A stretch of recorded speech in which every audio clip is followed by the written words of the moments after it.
Hello friends, मैं हूँ प्रार्थना। और आज जो मैं आपको कहानी बताने जा रही हूँ वह आपके लिए बहुत ही इंटरेस्टिंग है। इसलिए आपसे रिक्वेस्ट है कि आप इस कहानी को पूरा सुनिए और सुनने के बाद लाइक शेयर एंड सब्सक्राइब जरूर कीजिए। तो आइए हम चलते हैं अपनी कहानी की ओर। एक बार की बात है, एक गांव में एक गंगाधर नाम का आदमी रहता था।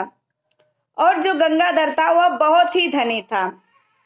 और उसके पास इतना धन होने के बाद भी गंगाधर खुश नहीं रहता था। और एक दिन गंगाधर के गांव में एक गरीब परिवार अपनी बीवी बच्चे के साथ आया। तो गंगाधर उसकी गरीबी देखने की वजह से उसे अपने पास बुलाया और उससे बातें करने लगा। फिर उसने अपनी गरीबी के बारे में गंगाधर से बताया और गंगाधर से बोला कि अगर आप अपने यहाँ मुझे नौकरी पे रख लेते तो जो कुछ पैसे मिलते उससे मैं अपने बीवी बच्चे का पेट पाल लेता। तो गंगाधर बोला, ठीक है, मुझे वैसे भी एक नौकर की जरूरत है, तो आप रुक जाओ हमारे यहाँ। फिर वह गरीब परिवार गंगाधर के यहाँ नौकरी करने लगता है।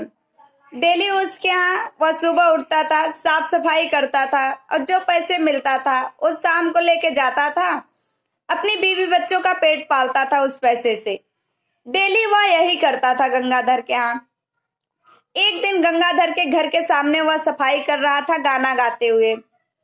और गंगाधर अपने घर में से बाहर निकल के आते हैं तो देखते हैं कि हमारे पास इतना धन है तब भी मैं खुश नहीं हूँ, और वह एक गरीब है तब इतना खुश है कि गाना गाते हुए काम कर रहा। और इस बात को उसे बहुत बड़ी ग्लानि हुई और वह अपनी बीवी के पास जाता है गंगाधर, और अपनी बीवी से बात बताता है कि मेरे पास इतना धन है तब भी मैं इतना खुश नहीं हूँ।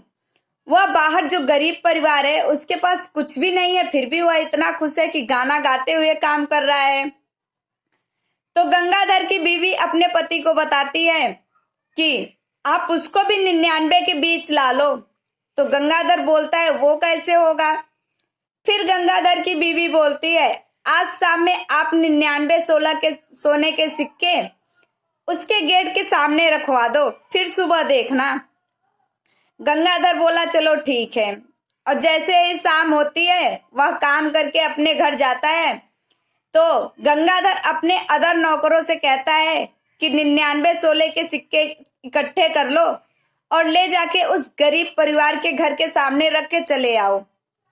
और जैसे ही शाम होता है वैसे ही 99 सोने के सिक्के एक पोटली में इकट्ठे करके उसके नौकर लेके जाते हैं गंगाधर के, और उसके गेट के सामने रख के चले आते हैं। और जब सुबह होती है वह सो के उठता है, जैसे ही गेट खोलता है तो उसे सोने के सिक्के की पोटली मिलती है। फिर वह दौड़ता दौड़ता अपनी वाइफ के पास लेके जाता है और उससे बोलता है कि आज तो मुझे गेट के सामने सोने के सिक्के मिले। तो उसकी बीवी वह पोटली खोलती है और सिक्कों की गिनती करने लग जाती है। गिनते गिनते देखती है कि इसमें 99 सिक्के हैं। फिर वह जो गरीब परिवार होता है वह बोलता है कि इसमें से एक सिक्के कहाँ गए, क्योंकि इसमें तो पूरे ही होंगे। फिर वह इससे ये सोचने लगता है। फिर वह डेली गंगाधर के यहाँ चक्कर लगाता, दिन भर में 2 बार 3 बार उस सिक्के की तलाश में। बहुत परेशान होता, पर वह सिक्का उसे नहीं मिलता। अब वह अगले दिन से उसके यहाँ काम करने जाता था और वह एक सिक्के के लिए बहुत चिंतित रहता था हमेशा। तब गंगाधर की बीवी गंगाधर से बोलती है, अब नौकर इतना चिंतित क्यों रहता है? फिर गंगाधर जाके अपने नौकर से पूछता है कि क्या बात है, आप इतने चिंतित क्यों रहने लगे? फिर वह गरीब परिवार गंगाधर से बताता है कि मुझे सोने के सिक्के मिले, पर उसमें 99 है, एक तो और होगा जिससे उसकी पूर्ति होगी। गंगाधर कहता था हाँ। फिर वो अपनी बीवी के पास जाता है गंगाधर और बताता है कि ऐसी ऐसी बात है। तो उसकी बीवी गंगाधर की कहती है कि देखा आपने कितना परेशान हुआ नौकर। फिर गंगाधर उसको एक सिक्के दिया, वह खुश हो गया। इस कहानी से हमें यह सीख मिलती है, इंसान अमीर हो या गरीब वह लाइफ में कभी खुश नहीं रहता। Thank you.